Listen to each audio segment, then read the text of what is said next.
Try a homemade spaghetti sauce. 8-10 gallons.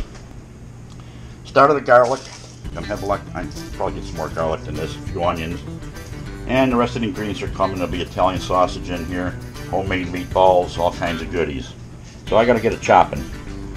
Alright, 1, 2, 3, 4, 5, 6, 7, 8, 9 Italian sausages. Kettle full of portobello mushrooms and regular mushroom celery. 4 onions, 5 big things of garlic, 5 huge cloves, whatever they're called, and 2 pounds or 2 packs of baby back ribs. And of course the sauce and everything goes with it. A little olive oil, a little sugar, a little salt. We stir this, we get these going first before we get the meat in there.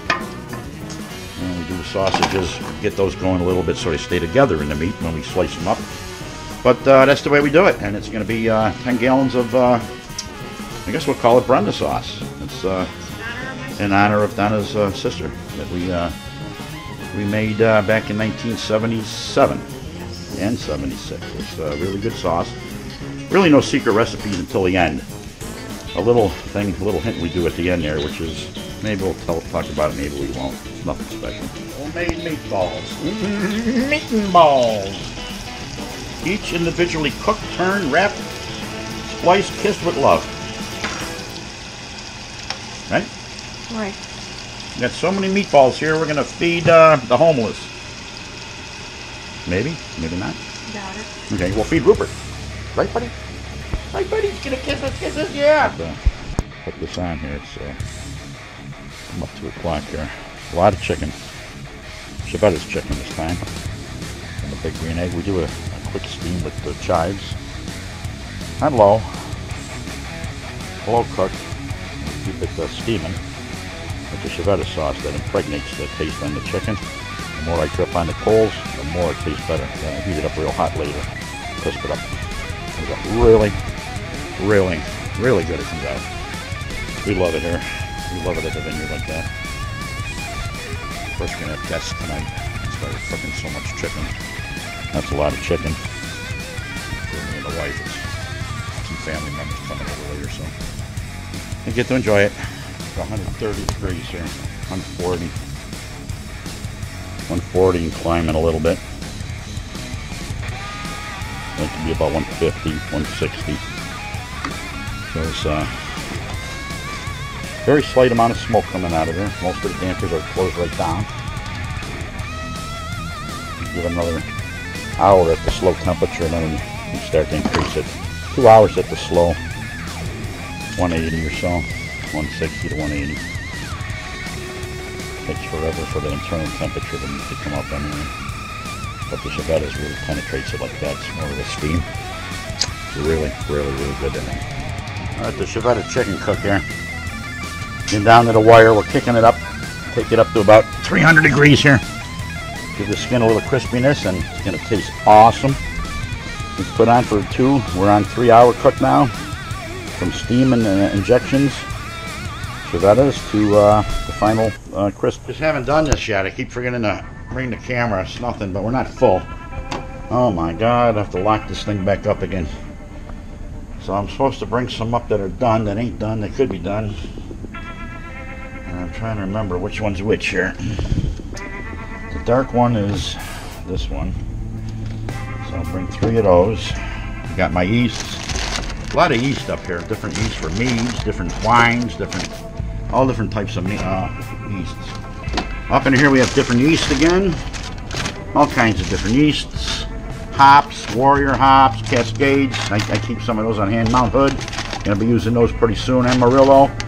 And some of the favorites for blood orange and whatnot is Citra hops in the back there. I believe that's a West Coast thing, but they're really, really good hop.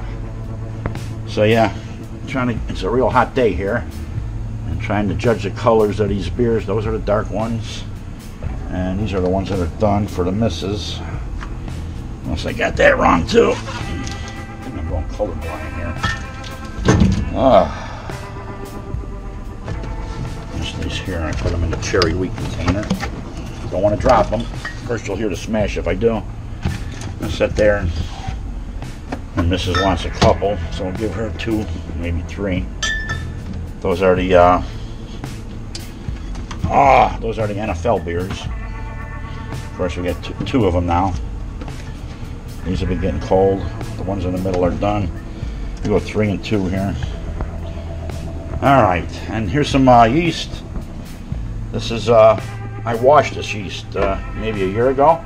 Looks nasty, but it's still active. I will be brewing a batch with that, I don't know, maybe in a year or 2. I'm going to let that age. And I'll let it age. And man, is she hot. I'm down here in the basement, obviously.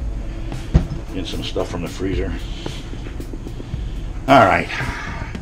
Back out to the hot yard. It's approaching to maybe 80 degrees out here. It's kind of crazy. But it's hot. Sample a chlorophyll breakdown here. It's only 7 days in the fermentation, or I mean into carbonation there. Nice motorcycle there. Thanks, Alex. So, only 7-8 days. Oh, she's got good carbonation already, honey. Check her out. I bumped up my recipe to achieve that a little bit better. This is the chlorophyll breakdown made with our hops. 7 ounces. 7 ounces. Once again, 7 ounces. Of course, you saw that film a while back. Here comes the sample. Smells good. First taste is good.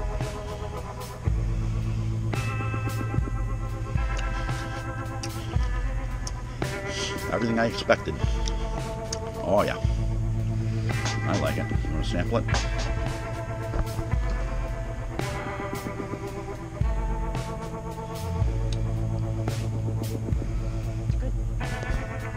Needs to be a little cooler, but that Cascade hop comes through at the end for sure.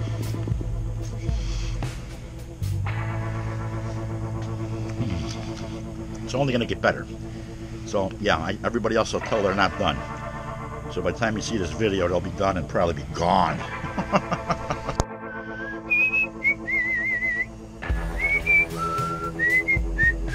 It's a chlorophyll breakdown. A chlorophyll breakdown.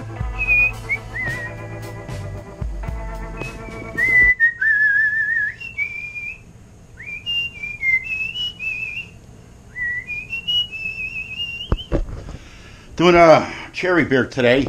Heating up the strike water. We want to get about 180, 185.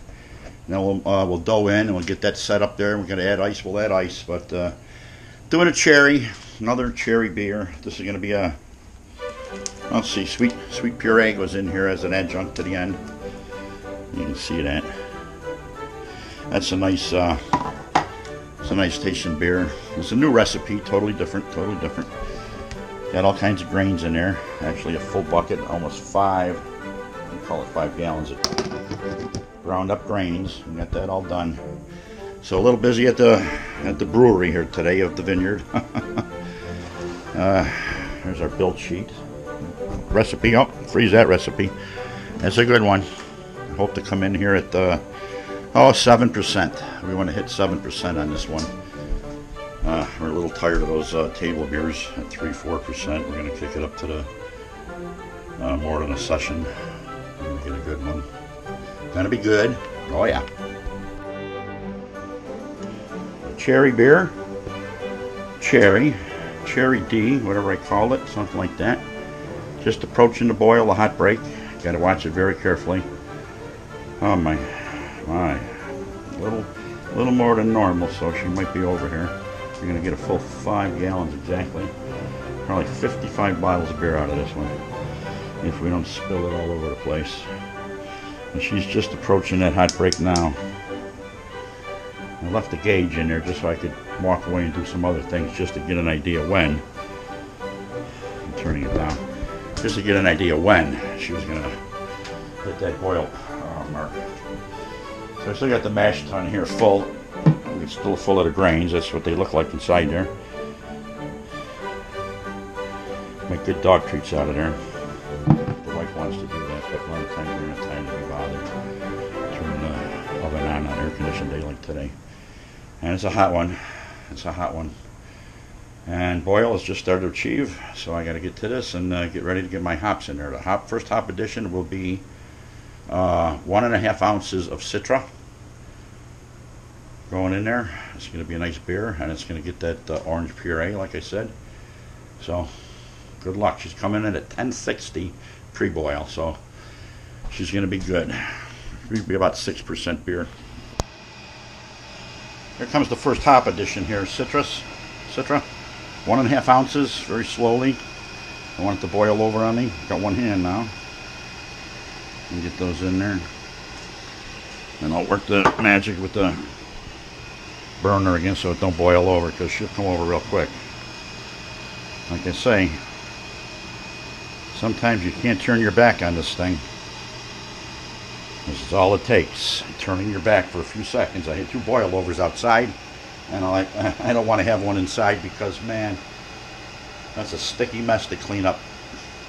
I don't think the wife likes it too much, but maybe she does because she gets a free floor wash. You know how that works. Not too happy. Here it comes up a little bit now. And turn it down bit by bit. So we consider this the beginning of the boil. It'll be 1 hour out, or 45 minutes from here. We'll add another 1.5 ounces of the Citra hops. They're floating on top there, but they'll come over if you're not careful. She's trying. She's a-trying. Get out of there. The all-new 2018 Chevy Equinox is the perfect choice for whatever adventure your life brings. Log on to WYPP.com to find out how you can win a hiking and camping adventure. Stay connected. Download the News 4 app now.